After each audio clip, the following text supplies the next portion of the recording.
Les jeunes Saguenayens pourront dorénavant participer davantage à la vie communautaire. La Ville de Saguenay a mis en place un conseil de ville mardi midi qui sera sous la même forme que le conseil municipal actuel. Je vous dirais que la voix des jeunes, souvent, n'est pas assez entendue. Il y a beaucoup d'infrastructures, de projets qu'on fait en pensant que ça va leur plaire. Des fois, on se trompe, des fois, on a raison. Mais je voulais que le conseil de ville se dote d'un moyen pour prendre des meilleures décisions puis permettre aux jeunes qui n'ont pas droit de vote de pouvoir s'impliquer activement dans la vie municipale. De leur permettre de s'exprimer, de leur permettre de contribuer à l'appareil municipal en nous aidant à avoir les bonnes réflexions en ce qui concerne tout ce qui touche les jeunes et les nouvelles générations. En tout, ce seront 15 jeunes âgés entre 12 et 18 ans qui prendront part à ce conseil jeunesse. Les élus seront en poste pour un mandat de 2 ans. On va faire d'abord le tirage au sort qui va nous désigner 8 jeunes choisis au hasard, mais qu'on sait qui ont la volonté de participer et qui ont l'intérêt de faire le conseil. Il y a des critères au niveau du comité de sélection, mais rien de couler dans le béton. On doit s'adapter à la première sélection qui a été faite par tirage au sort. C'est important. Il faut y aller quand même avec l'intérêt des jeunes puis son désir de s'impliquer. Mais la sélection avec le comité va venir compléter en fonction du tirage au sort qu'on aura effectué. De prendre tous les jeunes par un comité de sélection, la crainte qu'on aurait eue aussi, c'est d'avoir tendance à se diriger vers l'excellence, alors que c'est pas ça du tout. Évidemment, cette méthode de sélection-là va nous permettre de créer un conseil qui est représentatif de notre communauté municipale. Donc, d'aller chercher des représentants de différents milieux, d'aller chercher une parité. On a une sensibilité à avoir une belle représentation autour de cette table du conseil jeunesse. Le conseil bénéficiera de 7 500 $ annuellement à titre de budget de fonctionnement et de 25 000 $ par année pour des projets spéciaux qui devront être approuvés par le conseil municipal. Des fois, les adultes, on est autour de la table, c'est une bonne idée, puis on se convainc tous que c'est une bonne idée, puis tu présentes l'idée à un jeune, puis pas rap, tu sais, c'est important, les consulter, tu sais, les pommes track, les skateparks, moi, j'en fais pas de skate, hein, pour le dire, mais tu sais, des consulter sur les tendances, c'est quoi qui s'en vient, c'est quoi qui vient, c'est ça, je pense que ça va nous donner une opportunité de pouvoir les écouter, puis de voir avec leurs yeux de jeunes, c'est quoi la ville qu'ils souhaitent avoir plus tard. Chaque jeune sera parrainé par un conseiller municipal actif. La période d'inscription débutera le 8 septembre et prendra fin le 2 octobre prochain. À Saguenay, Xavier Lemieux, pour Nouveau Info. La semaine dernière, j'ai reçu un texto, une plainte. Je vais vous résumer ça en quelques mots. Le citoyen qui a plumé 60 poulets dans sa cour.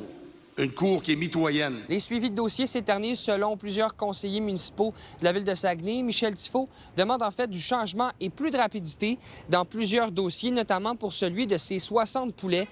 Une plainte a déjà été déposée. Les odeurs, il y avait plein de mouches. On me décrit la situation, mais je ne la décrirai pas au complet, là. Alors, c'est sûr et certain, il y a eu une plainte à la MAPAC. On m'a fait une plainte à moi aussi. Je vais faire une requête.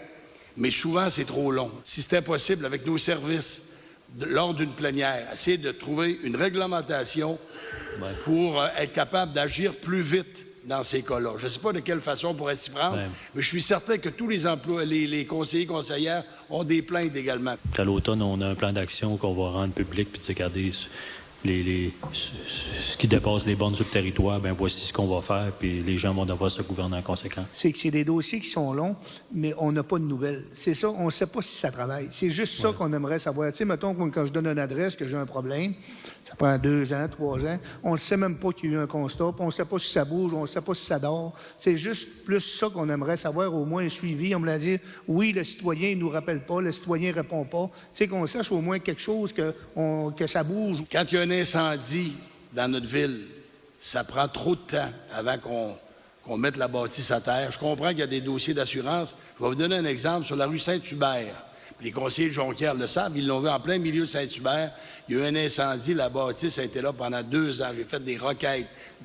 Ce qu'on me répondait, les assurances ne sont pas passées encore. Avant, on n'avait pas de suivi. Là, maintenant, je peux vous dire que notre direction générale assure un suivi. C'est pas des dossiers faciles. T'sais, on pense des maisons insalubres, des terrains insalubres. Des fois, il y a des cas de maladie mentale. Donc, c'est des interventions qu'il faut protéger aussi en vertu de la loi d'accès à l'information, la protection des données personnelles. Mais au moins, là, les conseillers ont un cadre, puis un cadre de suivi, puis on est là pour agir. À Saguenay, Étienne Ouellette pour Nouveau Info. L'avocate Vanessa Farran, qui a représenté Marc-André Grenon lors de son procès pour meurtre, est radiée du barreau pour 1 mois.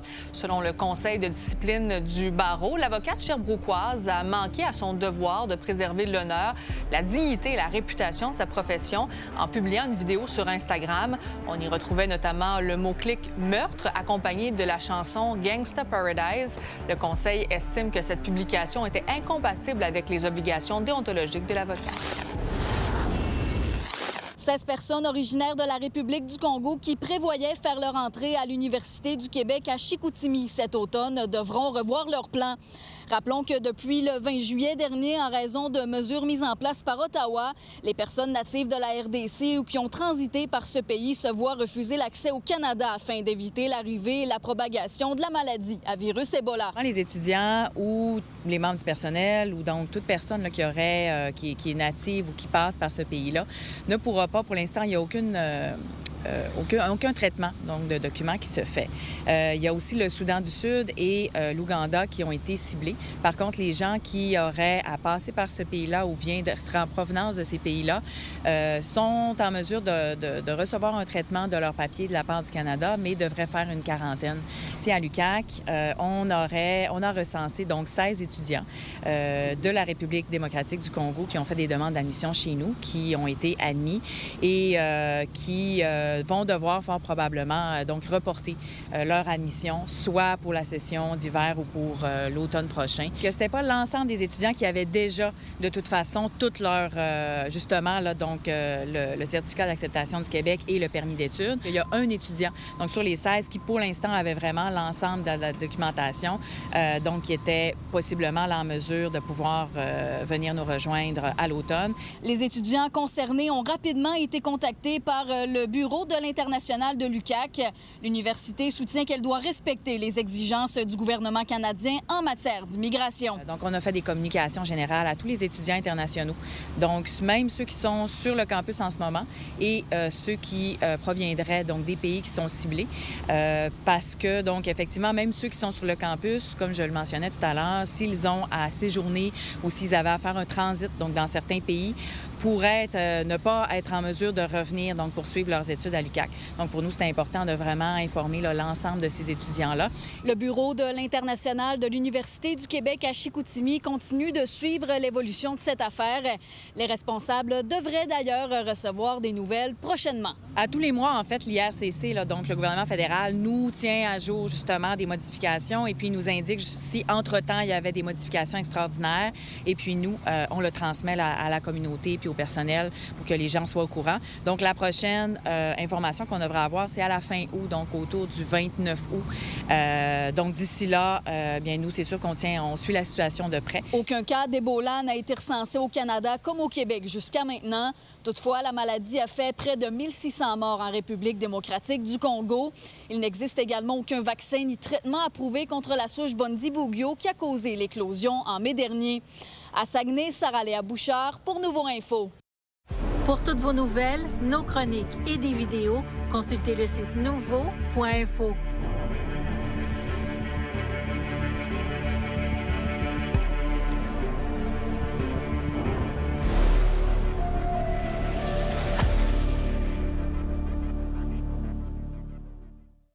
Le Canada accueille la Coupe du monde de soccer.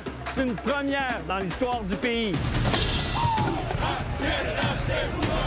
C'est un rêve, c'est les émotions, c'est la fête. That's what soccer's about. All can dream. C'est la plus grande compétition qui ait pu exister dans le monde. Mais la Coupe du monde, ça demeure un pari très audacieux, risqué, coûteux, avec ses zones d'ombre. Dites-nous combien vous avez payé pour l'ensemble. 12 000. 12 000? C'est quelques zéros.